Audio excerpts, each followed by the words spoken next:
Hello and happy Valentine's Day. I figured today would be a perfect day to drop a bonus episode, so here we are. Over the past week, I had the honor and privilege of being a panelist for a Galentine self-care night that was hosted by Latina Brilliance. I will leave the social handle in the show notes so you can go ahead and check them out.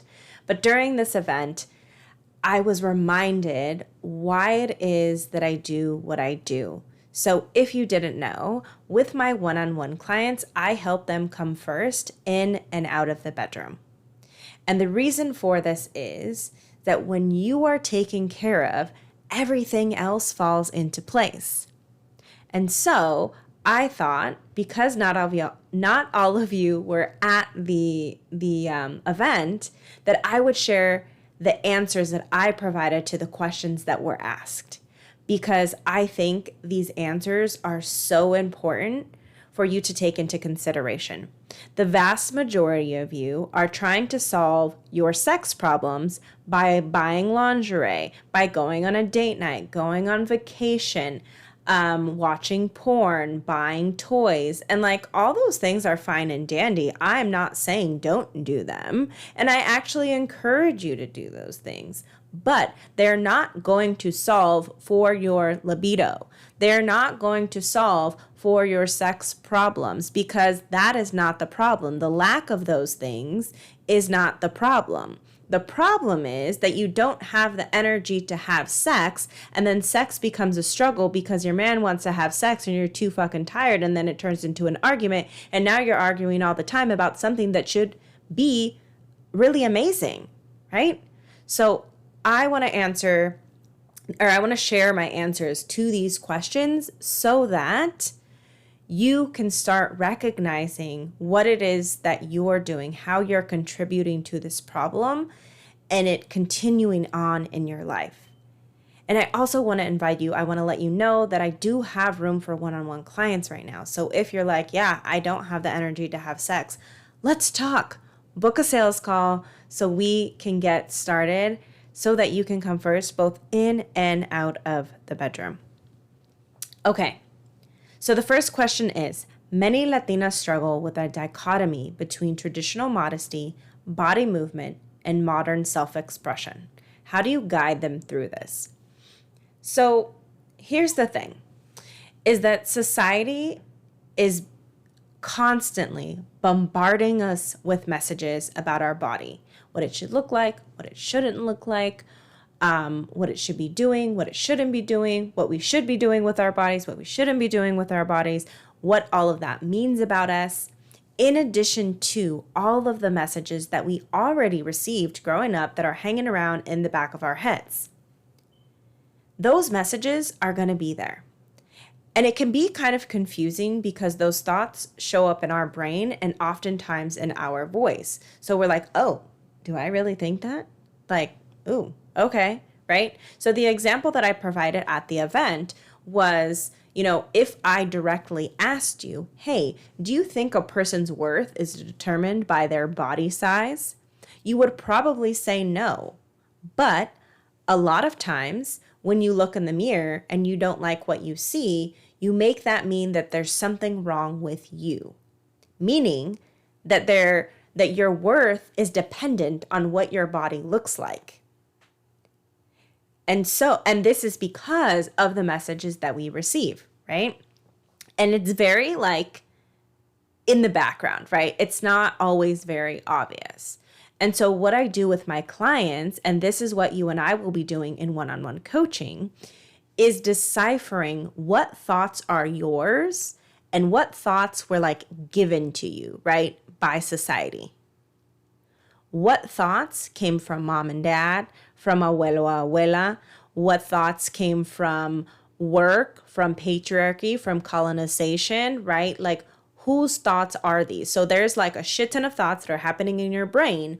Whose are they? And then what do you want to do with those thoughts? Because guess what? Just because you have a thought about your body that keeps showing up, it doesn't mean that you have to believe it. And it doesn't have to go anywhere. It can keep popping up in your brain and you get to ignore it. Yes, it takes practice, But that's what I'm here for. I'm here to help you get to that place. Because if you just ignore it, it's just going to keep persisting. It's like a bill that you ignore. It's not going away. Now, the next month, if you don't pay February's light bill, come March, you don't just have like a new balance. No, you have to pay March and you have to pay February. Otherwise, your lights are getting shut off, right? Okay. Next question. How do you help Latinas overcome cultural taboos around sexuality and body image while honoring their heritage and family values? So your family is going to have their own opinions. And I think there's this idea that all families have each individual family has like their own values, and that's typically not the case. And here's how we know this is true, is because no individual in the world has the exact same values as any other individual in the world. There's variations of even the same value, right? So our families are allowed to believe whatever the fuck they want. And it is not your job to change that. Where this struggle comes from is you trying to change what your family believes. Now, there may be some things that you don't agree with, and that is okay. You get to decide to what extent do you want to communicate with those people. It is not your job to change your family's mind. You can provide them with information if you're like, oh, they're lacking in this information, but they don't have to believe it. They don't have to accept it. They can continue being ignorant if they want to. That is entirely on them. You have no choice in that. But honoring it, I think honoring their values means honoring your own values and allowing them to have their own values without trying to change them. So I'm going to provide a tangible example here. So my partner, love him to death, one of his family members is racist. And so I, as a value, independent of, my relationship and independent of this person that I'm talking about, I do not tolerate racism in my presence, right? So depending on the scenario, I will act in a certain way. So what this means, once I realized that this person was racist, which wasn't hard to tell, by the way, I decided this is what I'm going to do. So if there is a party that he decides to host, I will not go. If another family member, so maybe a sibling of his or, another cousin or maybe his parents or somebody, right? Like they hold a party, I will go because I like those people and they're not racist that I've seen. So I will go to that, but I will, or even if it's not a party, right? If we're just happen to be in the same environment, right? So the same house, the same location, whatever it is, I just won't communicate with him.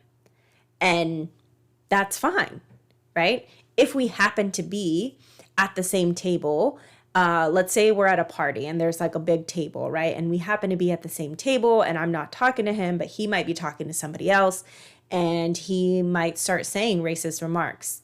Then I've decided that I will remove myself from that table. So maybe that means going to a different table.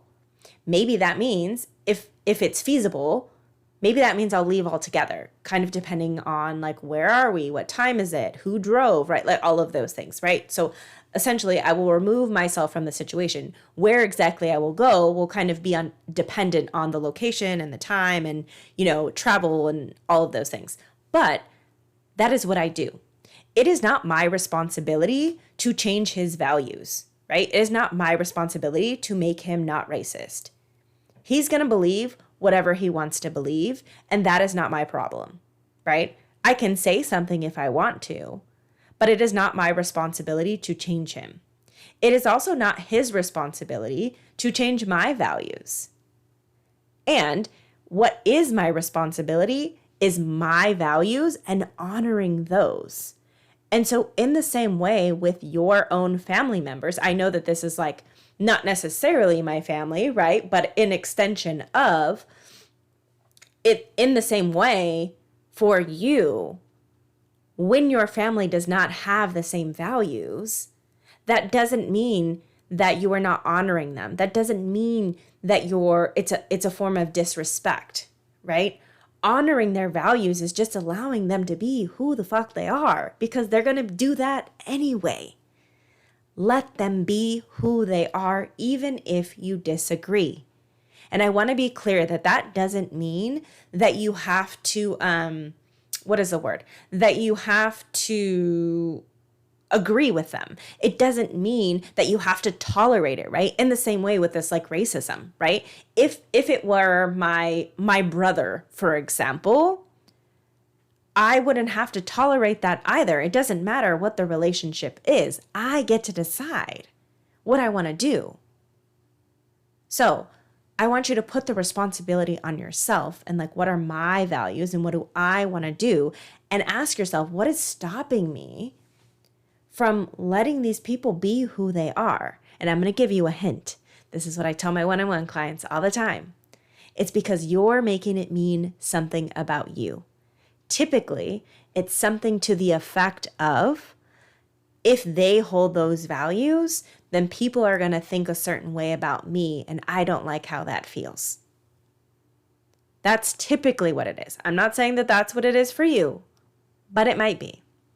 So if you are struggling with having different values than your family, even your partner, then book a sales call. I left the link in the show notes. Let's talk about it, because it doesn't have to be this way.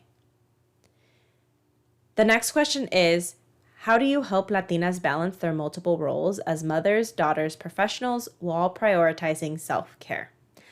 I adore this question because I actually don't believe that balance is a thing. I think that when we think of balance, I think what you mean is, okay, I'm going to be like the best mom, which means nothing is going to fall through the cracks. I'm never going to forget anything. Everybody is going to be pleased at all times, and everything is going to be perfect. That's usually what y'all mean by balance. And the fact of the matter is, you are going to fuck up. But that doesn't mean you're a fuck up. You are going to make mistakes, and you are going to be wrong. But that doesn't make you as a person a mistake or wrong. Sometimes the effort that you put in isn't going to be enough to get the result that you want. But that doesn't mean that you as a person are not enough. And that is where we miss the mark. I actually don't think that you need to put any more effort or put any more worry into your role as a mom, a daughter, a professional, any of the roles that you play. I really don't. You're already a good mom. You're already a good daughter. You're already a good professional. You're already a good partner. You're already insert role here. You don't need to think about that, but you spend all day trying to figure out how to be better. And it's not to improve your skills. It's so that other people won't have negative thoughts about you that will then prove what you're already thinking about yourself. So instead of worrying about how to balance all of these roles, I want you to think about, how can I prioritize self-care so that everything else will fall into place? When you prioritize caring for yourself, everything else falls into place. You don't have to worry about being a good mom. You already are. You don't have to worry about being a good daughter or a good professional. You already are. What you need, not even worry, I don't even want to say worry. What you need to focus on is building the skill of self-care, because you don't have it. That's the skill that's lacking. And when you do that, everything else falls into place, because you will naturally do all of the other things anyway. And when you do that, keep in mind that shit is still going to fall through the cracks. You're going to forget things. Sometimes you're going to fuck up, because you're human, and that's what humans do. You can be Superwoman and still fuck up, because you're human. That's what humans do. So if you are constantly worrying about how to be a better mom, how to be a better daughter, how to be a better partner, how to be a better professional, all of that shit is fucking up your sex life. That is why you have no libido. It's because that constant worrying and rumination. So if you want to learn to come first without all the resentment and the guilt and all of that, then let's talk. Because it's definitely something that is attainable. My clients get those results every single day. So let's talk. Start prioritizing yourself today by booking a sales call. Next question.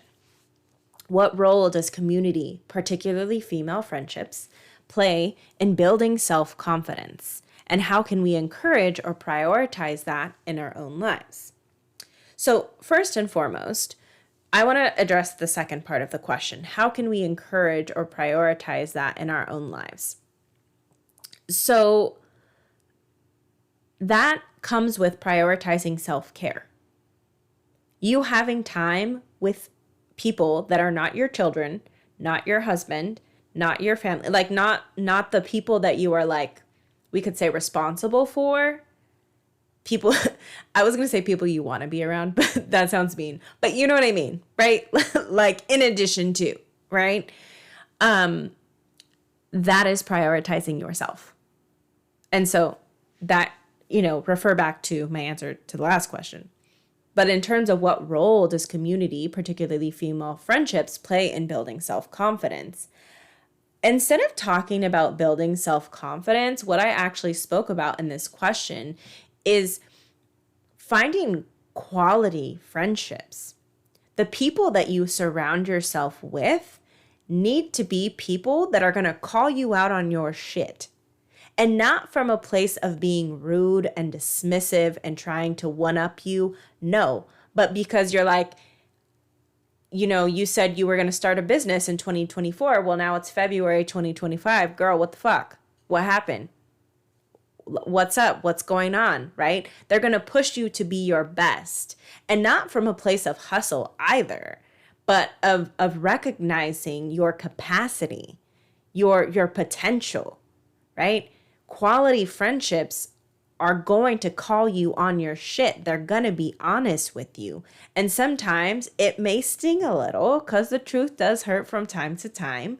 But guess what? It's from a place of love. I think there's this common misconception that in order to love someone, or if somebody loves you, that you have to agree with absolutely everything that they say, and you have to love every single thing that they do and everything that they say. And that's absolute bullshit. It's not true. I truly believe that the highest form of love is the love that a love where you are able to point out flaws in things or in people, right? To point out flaws that something has.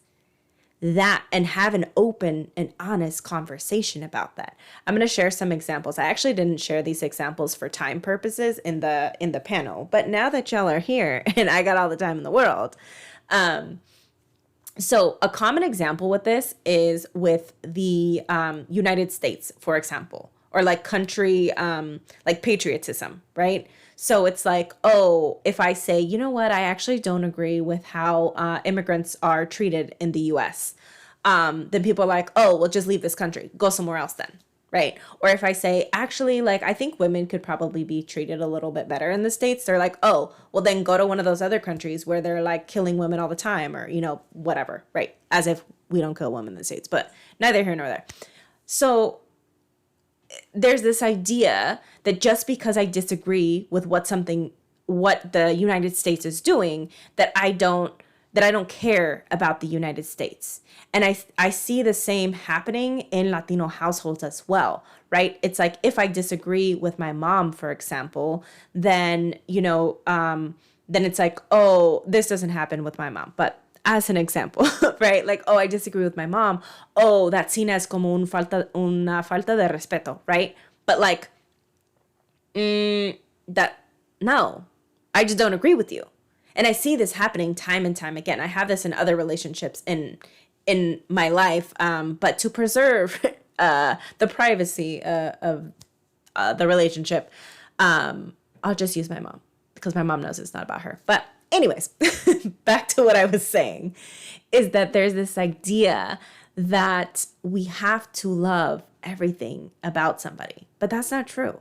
I love my partner to death and I call him on his shit all the time. I'm like, bro, why the fuck are you talking like that? Where is this thought process coming from?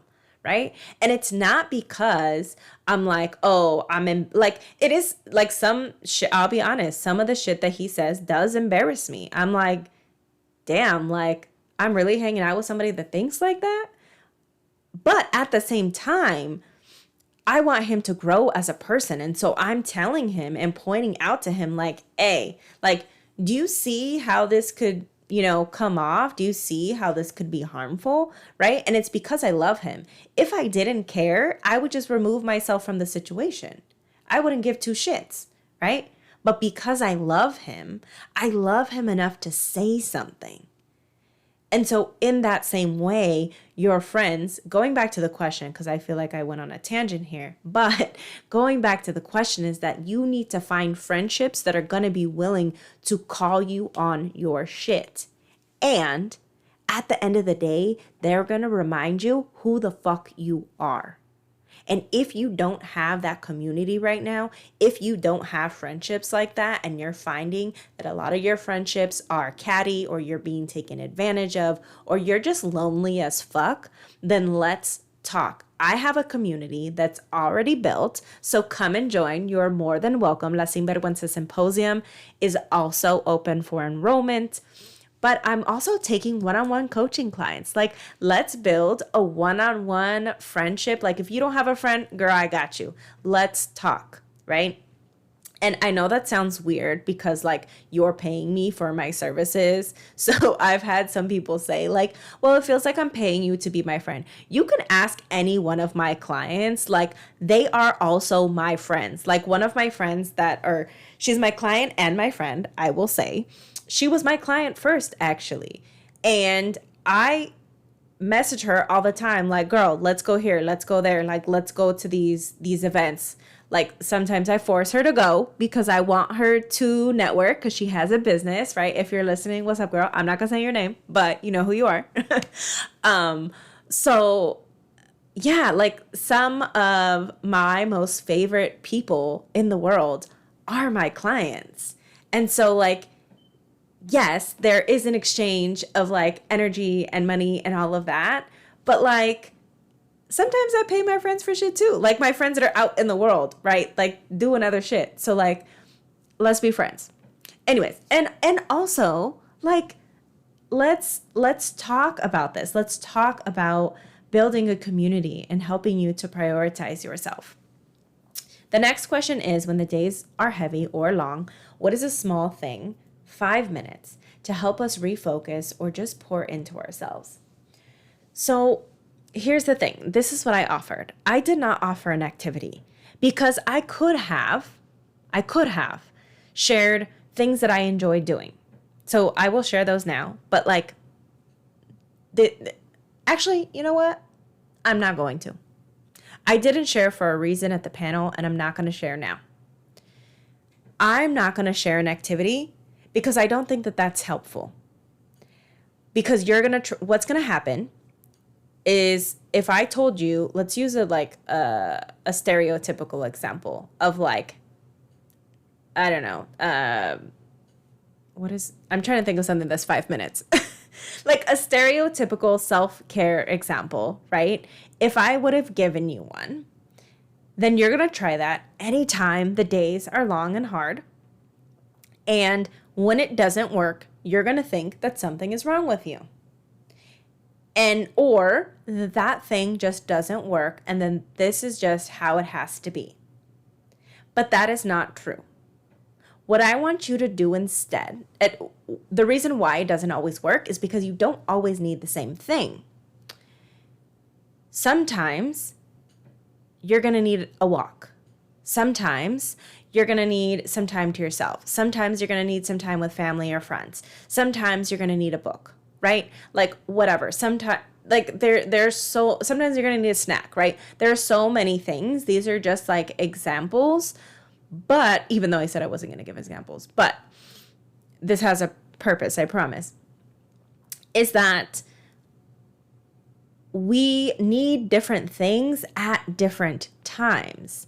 And so what I offered on the panel was that I want you to ask yourself, when the days are heavy, when the days are long, and even when they're short, and even when they feel light and you're feeling good, I want you to check in with yourself and ask yourself, what do I need in this moment? And honestly answer that question and then give it to yourself. And in one-on-one coaching, I actually help you to build this practice because it is a skill. You're going to try it once, it's going to be great, and then you're going to do it again, and then it's not going to work, and you're going to be like, what the fuck, and you're going to get all frustrated. I want to help you. You deserve to get the help that you need. So let's talk. Book a sales call. Again, the link is in the show notes. The next question. What role does language play in your work, both Spanish and English, when discussing topics with Latina clients? So if I didn't mention this already, the Latina Brilliance, this Galentine's night put on by Latina Brilliance was specifically for Latinas. So it was marketed to Latinas. So it was a Latina crew. It was amazing. Loved it. But the role that language plays in my work it is like a huge role. And the reason for this is because I do not want my clients code switching.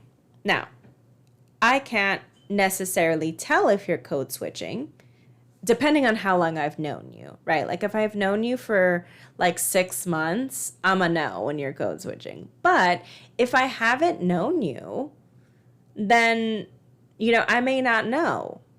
But I really encourage my clients to show up in a way that is natural for them. If you're a cusser, if you speak very like scientifically and very proper, like, okay. If you speak all English, if you speak all Spanish, if you speak a little bit of both, if you speak a lot of slang, that's all welcome. I will never forget. This was maybe like 2 years ago now. I had this male client and I love him to death. I still think about him to this day. We don't work together anymore, but I remember that the very first time we got on a call, he was trying to explain something to me. And he kept trying to find the proper terms for things. So like sex, like body parts and like sexual acts and things like that. And so he would pause and I'd be like, oh, like, do you need a minute? Or like, what's going on? Like just to see what was going on. And he's like, well, I'm trying to find the appropriate term. And I'm like, just say whatever's coming up. Like, I will let you, like, if it's a body part that you actually want to know the appropriate term for that you don't know, then I can let you know, right? But like, you don't need to, I do think it's important to know the proper terms to be clear. However, like, I think it's beneficial, particularly when like going to the doctor and things like that. And if you have kids, like, yes, let's talk about that. But when it comes to a general conversation, you don't need to be using proper terms. And then, so I think this happened multiple times with this client, but the one time he's like, yeah, titties. And he was like basically he spent like 60 seconds trying to figure out how to say like in a more like appropriate way. And so he's like, yeah, I wasn't sure if I was supposed to say like breasts or like if boobs was appropriate. I'm like, bro, just say titties. Like, that's fine. It doesn't matter, right? And so it was just a really funny conversation. And anyways, going back to the language piece, that conversation that we had about him, trying to use the appropriate terms and just being like, bro, just say titties, like that really opened him up. And so it is so important for me to create a space where my clients can talk in whichever way feels comfortable for them.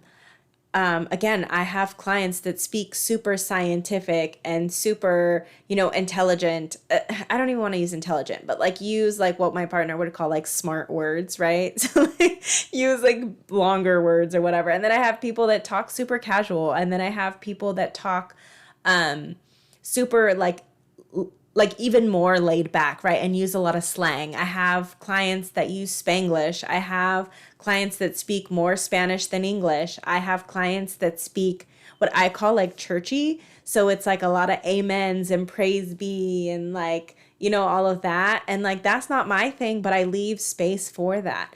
And the way that I show up is I try my best not to code switch. Now, there are exceptions to this rule for myself, because if I'm not, it doesn't make sense for me to speak Spanish to a client who doesn't speak Spanish, like obviously, and vice versa. If a client doesn't speak English, I'm not going to speak English because that doesn't make sense, right?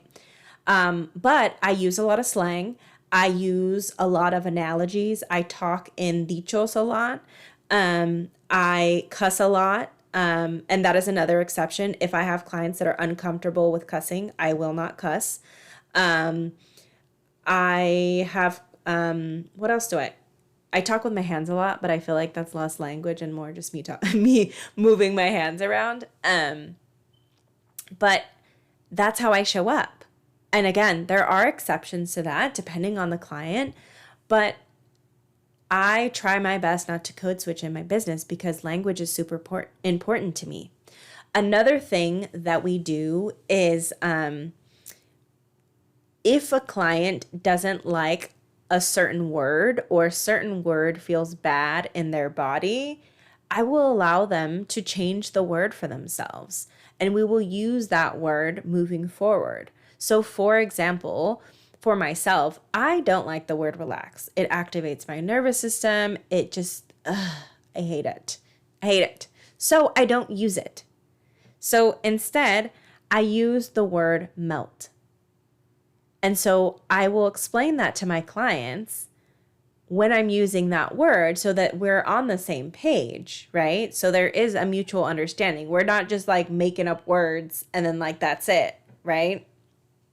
But that is super helpful that you can use words and language that are comfortable for you. So if you're ready to have like a makeover of your own vocabulary, then like, let's talk. And if like talking dirty is uncomfortable for you, or even talking about sex, that is something that I work with my clients with all the time.